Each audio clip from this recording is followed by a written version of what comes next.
It had been a hot summer. I sat in my stuffy office, the fan stirring the heavy air uselessly, and thought about how Emily had gone to the cottage after our fight. A week had passed, and something inside me was gnawing at me, urging me to check on her. And it wasn't just guilt over our last fight, but a growing sense of unease, a quiet but insistent whisper that something was wrong. The empty space next to me in bed grew colder each night, and the silence during our phone conversations grew heavier. My heart carried a strange mixture of anxiety and longing that I couldn't ignore. 7 years together was not a short time, and although her irascible, stand-up character often clashed with mine, it was part of what I loved about her. Lately, however, our life had become monotonous. We were fighting more and more often. I was constantly late at work, consumed by deadlines, and she was spending more and more time with her girlfriends. Everyday life dulled the spark between us. The romance was gone, but I convinced myself that the love was still there, even though I wasn't entirely sure. The road out of town was surprisingly clear, as if the universe itself wanted to make it easy for me. I drove down the highway with the radio playing soft tunes and tried to imagine us making up. On a whim, I stopped by the flower store and bought her favorite peonies, their soft pink petals already slightly wilted from the summer heat. They had always been her colors, a reminder of our first days together, when I would surprise her with a fresh bouquet after a long week. She once told me that peonies symbolize perseverance and love, qualities that she believes define us. Holding them now, I wondered if their fading beauty reflected the state of our relationship, which was suffering under the weight of neglect and time. At the liquor store, I found a bottle of the same wine we had toasted to on our wedding day. As I walked on, memories of our first meeting swarmed in my mind. It was a rainy evening in a quaint bookstore. She was browsing romance novels and I was on the hunt for technical manuals. Our chance encounter was the beginning of everything. But as I turned onto the gravel road leading to the cottage, anxiety settled in me. My chest tightened as I spotted the sleek black beam parked at the gate. Thoughts flashed through my mind. What was Richard doing here? Was this a coincidence or something more deliberate? A strange mixture of suspicion and fear swept over me, the kind that gnaws at you when, deep down, you already know the answer but don't want to face it. I gripped the steering wheel for another moment, trying to calm myself before I got out of the car. I knew this car. It belonged to Richard, a mutual acquaintance of ours. He exuded charm and confidence, was the kind of man who effortlessly attracted people to him. A successful businessman, a longtime bachelor despite 3 failed marriages, and a man notorious for his antics. His latest scandal involved the theft of a business partner's wife, which destroyed both family and partnership in one fell swoop. The gate was ajar and creaked softly as I pushed it open. The lilac bushes that lined the walkway were in bloom, their fragrance almost overwhelming. Emily had planted them last spring, excitedly telling me how they would beautify the garden.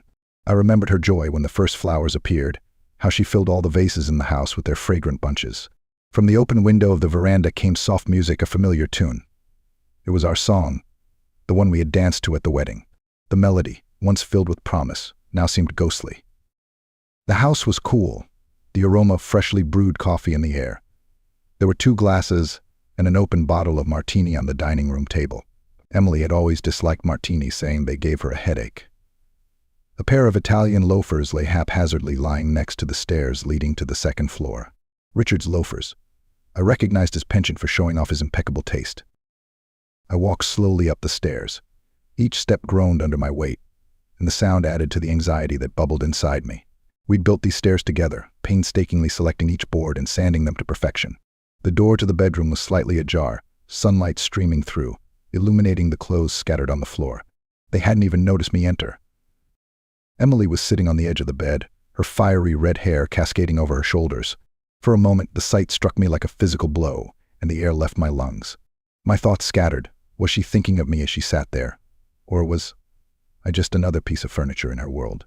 Her pose, so familiar and yet so distant, carried an unsettling calm that contradicted the chaos unfolding inside me. All the memories we'd made together seemed to blur and scatter, leaving behind an unbearable clarity of what this moment really meant. Richard leaned over, his lips touching the strands I'd once loved to run my fingers through. On the nightstand was a photograph from our wedding day, capturing my youthful grin and unbridled happiness. Now, standing in the doorway and clutching the peonies in my hands, I felt a strange emptiness. There was no anger, no jealousy. Just an all-consuming emptiness, as if I were watching strangers play out a tragedy I'd already come to terms with. Emily saw me first. She cried out sharply and began pulling the sheet over her. Richard turned leisurely, a smug smile playing on his lips. "Would you care to join us?" he asked, a sneer in his voice. He was a man used to getting what he wanted, and his arrogance was almost palpable. I silently placed the flowers on the dresser, pulled out my phone, and snapped a few pictures. "For the trial," I said flatly. Emily stuttered as she tried to explain, her voice a cacophony of excuses and pleading. I wasn't listening. My feet carried me down the stairs, each step seeming heavier than the last. Thunder rumbled in the distance, the sky darkening with the approaching storm. The heavy clouds reflected the confusion in my chest, each roll of thunder reflecting the unspoken anguish and finality I felt. It was as if nature itself was mourning the collapse of everything I held dear, preparing to wash away not only the physical remnants of the day, but also the emotional wreckage left behind. Nature seemed ready to cleanse everything, a symbolic washing away of the old and broken. A month later, the trial was quick and drama-free. Emily didn't contest anything. Perhaps guilt surfaced, or maybe Richard had made her grandiose promises.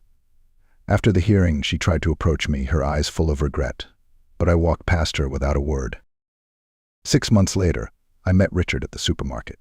He was a shadow of his former self, his once flawless image now disheveled and haggard. Rumor had it that Emily had left him for a younger man, a fitness trainer, just 2 months after our divorce was finalized. The irony was poetic.